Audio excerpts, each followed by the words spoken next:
کہ سیکٹس بنے کیوں ہیں؟ سر سیکٹس ہر جگہ بنتے ہیں جہاں پہ انسان اللہ کی باؤنڈری میں انٹر ہونے کی کوشش کرتا ہے. دے پلئنگ گاڈس. جب آپ اللہ کے قانون کے نیچے ہیں, اللہ کو ماننے والے ہیں, تو پھر سیکٹ تو نہیں بنا سکتے نا آپ. جیسے ہی سیکٹ بنے گا اس کا مطلب ہے آپ نے اپنے آپ کو رب ڈکلیئر کیا ہے کہ آپ کا بھی کوئی you defining the what is wrong and what is right.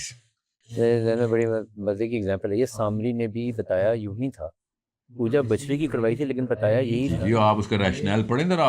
Have you read it? The discourse of جب موسیٰ طور پہ گئے ہوئے نیچے ڈسکورس تھا کیا, what is the rationale they were using that rationale. چل لمبی بات ہو جائے گی. جو فرشتے ریڈ سی سے لے کے دا سائنائی پیننسولا کو کراس کراتے ہوئے مارشز تھے نا ادھر, وہاں پہ مطلب بندہ سروائیو بھی نہیں کر سکتا, وہ بھی وہاں پہ نہیں کوئی پتہ نا آپ کو, اسرائیل نے اس لیے واپس بھی کر دیا تھا کہ ادھر کوئی رہ نہیں سکتا. ان مارشز سے گزارا ہے موسیٰ کو کی قوم کو. اپیرنٹلی لگتا تو ایسے کہ جبرائیل امین خود تھے, مگر اٹ واز این اینجل جو کہ ایک آگ کا لاؤ آسمان سے نیچے آتا تھا, اور اس کی لائٹ میں یہ پوری کی پوری قوم ٹریول کری جا رہی تھی, کیونکہ وہ دن کو بھی وہاں پہ اندھیرا ہوتا ہے نا. مارشز یو نیڈ ٹو انڈرسٹینڈ دلدل میں موو کر رہے تھے, اور یہ بہت لمبا سفر ہے. وہ جب آسمان سے الاؤ نیچے آ رہا تھا نا, تو وہ 4 بندوں نے پکڑا ہوا تھا, ایک جس طرح ہم وہ نہیں کنگز کو اٹھایا جاتا تھا, تو وہ ایک پلینک تھا, اس پلینک کے اوپر ایک کافن تھا, کافن کے اوپر ایک there was some sort of a monument. وہ آگ کا لاؤ اس پہ آ کے ٹچ کرتا تھا, زمین پہ نہیں آ رہا تھا وہ. So it was as if the thing, ark of the covenant کی بات کر رہا ہوں میں, تو آرک آف دا کووننٹ کی طرف سے لائٹ جا رہی تھی, آگ جا رہی تھی, یا ادھر آ کے ختم ہو رہی تھی, یہ وہ دیکھ رہے تھے نا.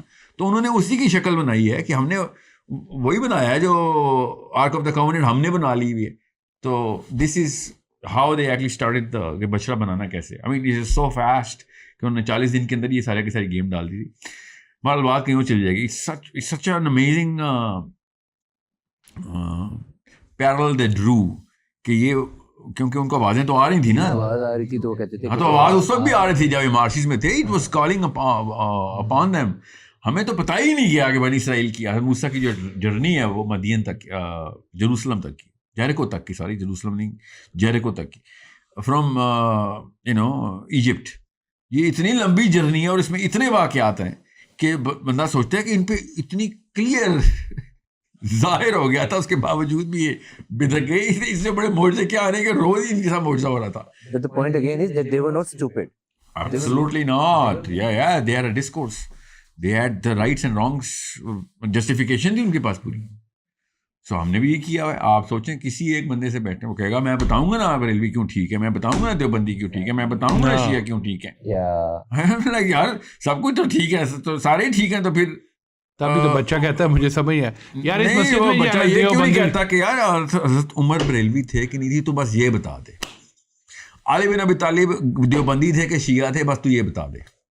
اچھا یہ بھی کہا جاتا ہے اس مسجد میں نہ جانا ہے یہ دیوبندوں کی بریولی. بڑا خوبصورت جواب قرآن پاک میں موجود ہے. اس کی مطلب تشریح کچھ اس طرح سے ہے کہ حضرت ابراہیم علیہ السلام نہ نصرانی تھے نہ یہودی تھے. تو اسی طرح ہمارے نبی بھی نہ بریلوی تھے نہ دیوبندی تھے. خیر یہ تو انڈین شہر ہے نا, بریلی اور دیوبندی. ایک دیوبندی اسکالر میرے ساتھ بیٹھے تھے ٹی وی پہ. یار ایک تو چھوڑیں بات کی, 1400 سال سے ہم ایسے ہیں, 1400 سال پہلے تو ہندو تھے یار. آپ تو دیوبندی ہیں, آپ نہیں ہوتے کچھ کہنے والے. کوئی حنفی شافی مالکی بولے یہ دیوبندیوں کو کہہ رہے 1400 سال سے ہم ایسے ہیں. آپ کا نام شنکر تھا اس وقت.